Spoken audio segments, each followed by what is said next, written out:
Yuta loves toys and plays with them every day, but he hates cleaning up the toys and always leaves them scattered. One day, he can't find his precious robot among the toys he was playing with. Yuta panics and searches the toy box and the closet, but it's nowhere to be found. Then he remembers. He took the robot with him when he played with his friend Tomoya yesterday, but he forgot to bring it back when he went home. Yuta calls Tomoya, but Tomoya says he hasn't seen the robot. Yuta doesn't know what to do. He lost the robot because of his own fault. If he tells his mom, she might get angry, but the robot won't come back if he keeps quiet. Yuta gathers his courage and tells his mom honestly. His mom doesn't get angry.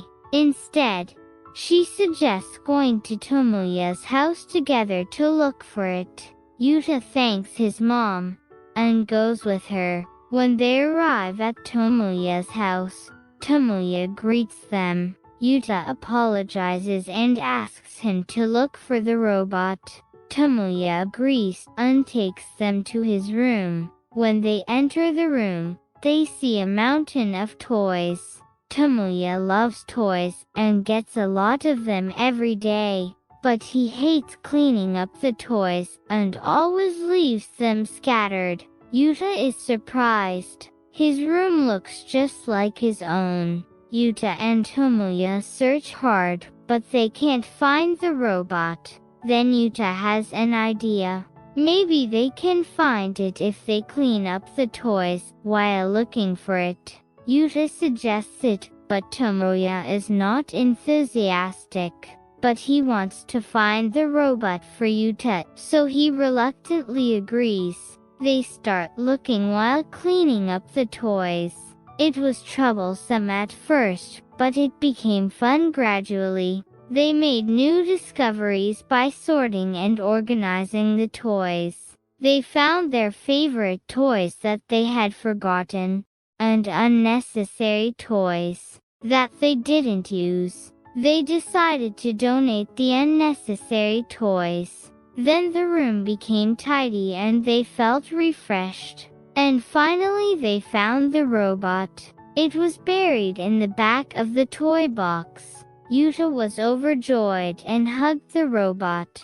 Tomoya also rejoiced with him. Yuta thanked him and said sorry. Tomoya smiled and said thank you for helping him clean up.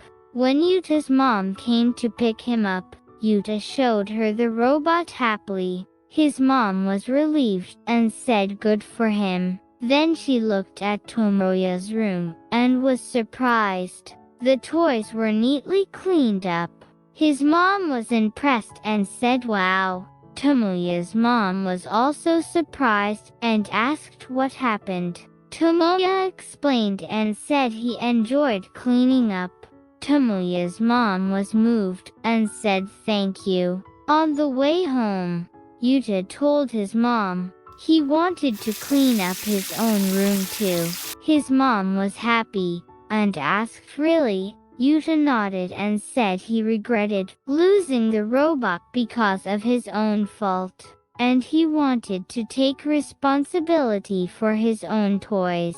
His mom was touched and praised him for being good. When they got home, Yuta went straight to his room and started cleaning up. He put the robot next to him and cleaned up one by one carefully. Then the room became tidy and he felt refreshed, and he cherished his toys more. Yuta was satisfied and talked to the "Let's play together from now on, and I'll always clean up." The end.